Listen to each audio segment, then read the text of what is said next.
बिस्मिल्लाहिर्रहमानिर्रहीम। नाज़रीन मोहतरम, अस्सलामु अलैकुम वरहमतुल्लाहि वबरकातुहू। आज हम सलातुत तस्बीह का तरीका समाअत फरमाएंगे। सलातुत तस्बीह का तरीका सुनने से पहले हम सलातुत तस्बीह की फ़जीलत समाअत फरमा लें। ये वो नमाज है नबी करीम सल्लल्लाहु अलैहि वसल्लम ने अपने चचा हज़रत अब्बास रज़ियल्लाहु तआला अन्हु से इरशाद फरमाया, चचा जान, हो सके तो इस नमाज को रोज़ाना अदा कीजिए। रोज़ाना अदा नहीं कर सकते तो जुमे को अदा कीजिए। जुमे को अदा नहीं कर सकते तो महीने में एक बार अदा कीजिए। एक महीने में अदा नहीं कर सकते तो साल में अदा कीजिए। और साल में नहीं पढ़ सकते तो कम अज़ कम ज़िंदगी में एक बार अदा कीजिए। बंदे के गुनाह अगर समंदर के झाग के बराबर भी हों तो इस नमाज के पढ़ने की बरकत से अल्लाह करीम गुनाहों को मुआफ़ फरमाएगा। सलातुत तस्बीह अदा करने का तरीक़ेकार ये है, जैसे हम अलग से अदा करेंगे यानी मुनफरिद तन्हा अदा करने का तरीका हम पहले समाअत फरमा लेते, फिर जमात की वजाहत कर देंगे। नियत की मैंने 4 रकात सलातुत तस्बीह वास्ते अल्लाह तबारक व तआला के मुँह मेरा काबा शरीफ की तरफ अल्लाहु अकबर कहकर हाथों को बांध लेना है। सना पढ़ेंगे सुब्हानकल्लाहुम्मा व बिहम्दिका व तबारक अस्मुका व तआला जद्दुका व ला इलाहा गैरुक।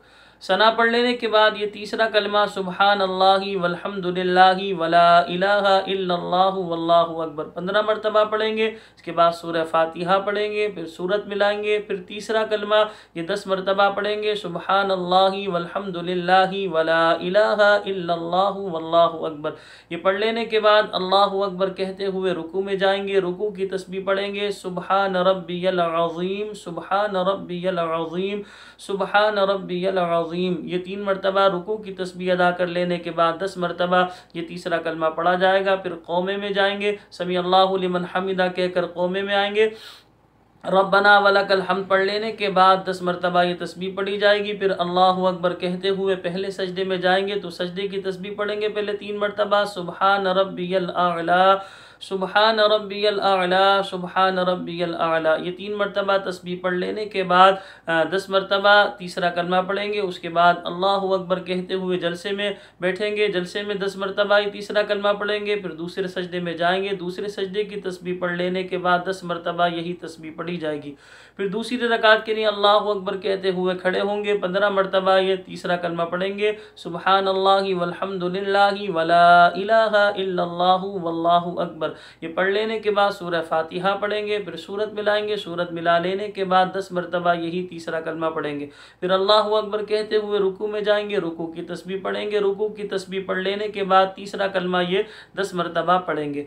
फिर जो है रुकू की तस्बीह पढ़ लेने के बाद कौमा करेंगे। कौमा में जो है 10 मरतबा पढ़ेंगे। फिर इसी तरह पहले सजदे में तस्बीह पढ़ लेने के बाद 10 मरतबा, फिर जलसे में 10 मरतबा, फिर दूसरे सजदे में जाएंगे तो दूसरे सजदे की तस्बीह पढ़ लेने के बाद 10 मरतबा ये तस्बीह पढ़ेंगे।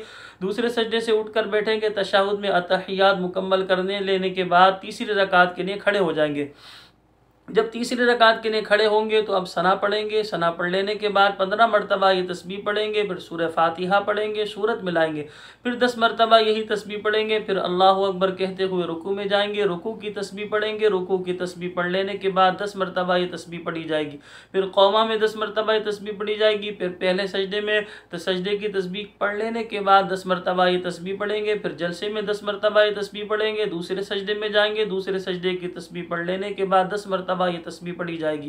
फिर चौथी रकात के लिए खड़े होंगे तो 15 मरतबा ये तस्बीह पढ़ेंगे सुब्हानल्लाहि वल्हम्दुलिल्लाहि वला इलाहा इल्लल्लाहु वल्लाहु अकबर। ये पढ़ लेने के बाद सूरह फातिहा पढ़ेंगे। सूरत मिलाएंगे और उसके बाद 10 मरतबा यही तस्बीह पढ़ेंगे। फिर रुकू में जाएंगे तो रुकू की तस्बीह पढ़ लेने के बाद 10 मरतबा ये तस्बीह पढ़ेंगे। फिर कौमा में 10 मरतबा ये तस्बीह पढ़ेंगे। पहले सजदे में जाएंगे। पहले सजदे की तस्बीह पढ़ लेने के बाद 10 मरतबा ये तस्बीह पढ़ेंगे। फिर जलसे में 10 मरतबा ये तस्बीह पढ़ेंगे। फिर दूसरे सजदे में जाएंगे। दूसरे सजदे की तस्बीह पढ़ लेने के बाद 10 मरतबा ये तस्बीह पढ़ी जाएगी। अब ये दूसरे सजदे से जब अब उठेंगे, उठकर बैठेंगे तशहुद में तो अतहियात पढ़ेंगे, दुरूद इब्राहिम और रब्बी जल्ली पढ़कर दोनों तरफ सलाम फेर देंगे। तो ये बिल्कुल आसान सा तरीका मुनफरिद का था। अब जमात से पढ़ेंगे तो थोड़ा सा अलग है। जब नियत हम करेंगे तो नियत में इतना इजाफा कर देंगे कि पीछे इस इमाम के कहेंगे, यानी नियत की मैंने 4 रकात सलातुत तस्बीह वास्ते अल्लाह तबारक व तआला के, पीछे इस इमाम के मुँह मेरा काबा शरीफ की तरफ। जब इमाम साहब तकबीर तहरीमा कहकर हाथों को बांधेंगे, आप हजरात ने भी तकबीर तहरीमा कहकर हाथों को बांध लेना है। सना पढ़ेंगे। सना पढ़ लेने के बाद 10-15 मरतबा ये तस्बीह पढ़ी जाएगी। उसके बाद जब इमाम साहिब बुलंद आवाज़ से सूरह फातिहा पढ़ेंगे, सूरत मिलाएंगे, तो हमने सूरह फातिहा भी नहीं पढ़नी, सूरत भी नहीं मिलानी, बगौर उसे सुनना है। फिर जब सूरत मिला लेने के बाद इमाम साहब सुकूत इख्तियार करेंगे, यानी वो भी 10 मरतबा ये तस्बीह पढ़ेंगे, तो हमने भी 10 मरतबा ये तस्बीह पढ़नी है। बस आसान लफ्ज़ों में इमाम के पीछे जब पढ़ेंगे तो नीयत बांधते हुए पीछे से इमाम के कहेंगे। और दूसरा फ़र्क ये कि इमाम साहिब चारों रकातों में सूरह फातिहा पढ़ेंगे और सूरत मिलाएंगे, तो हमने सूरह फातिहा भी नहीं पढ़नी और सूरत भी नहीं मिलानी। इमाम की सूरह फातिहा जो इमाम साहब तिलावत कर रहे हैं, इसे बगौर सुनना है। इमाम साहिब के पीछे जो है कुरान पाक की तिलावत करना ये मकरूह तहरीमी है। तो इसको अच्छी तरह याद कर लें। ये सलातुत तस्बीह ही में नहीं बल्कि आम नमाज़ों में भी जब हम जमात से नमाज़ें अदा करते हैं तो इमाम साहिब जब बुलंद आवाज़ से तिलावत कर रहे होते हैं, वो जहरी नमाज हो या सिर्री नमाज हो, इमाम के पीछे सूरह फातिहा भी नहीं पढ़ते और सूरत भी नहीं मिलाते। बाकी जो तस्बीहात वगैरह है, दुआ वगैरह है, वो तो हम पढ़ेंगे। दुआए क़ुनूत जैसे वितर जमात से अदा करते हैं तो दुआए क़ुनूत भी पढ़ी जाएगी, तस्बीहात भी पढ़ी जाएंगी, अतहियात भी पढ़ी जाएगी, दुआ इसी तरह दुरूद इब्राहिम रब्बी जल्ली, जो दुआएं वगैरह ये सब पढ़ी जाएंगी। लेकिन इमाम साहिब के पीछे कुरान मजीद की तिलावत नहीं करते। इसे अच्छी तरह याद कर लें। ये मुख्तसर सा तरीका सलातुत तस्बीह का था, आप हज़रात के सामने बयान किया।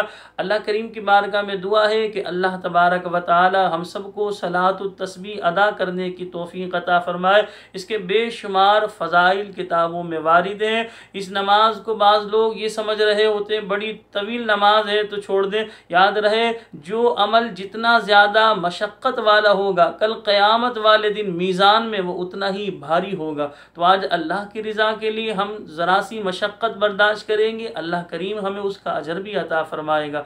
तो सलातुत तस्बीह ख़ुद भी अदा कीजिए, अपने घर वालों को भी जहन बनाइए, सलातुत तस्बीह अदा करें। जमात से भी अदा कर सकते हैं, तन्हा पढ़ना चाहें तो तन्हा भी पढ़ सकते हैं। हमने दोनों तरीके आप हज़रात के सामने बयान कर दिए। फिर भी अगर कोई बात आपकी समझ में ना आए तो नीचे कमेंट्स में आप जो है मसला मालूम कर सकते हैं कि ये बात समझ में नहीं आई, वह बात आपको बता दी जाएगी। इसके अलावा जितने भी हमारे प्रोग्राम आप हज़रात के सामने पेश किए जा रहे हैं, आपसे गुजारिश है आप ख़ुद भी देखिए और दूसरों को देखने की तरगीब दीजिए।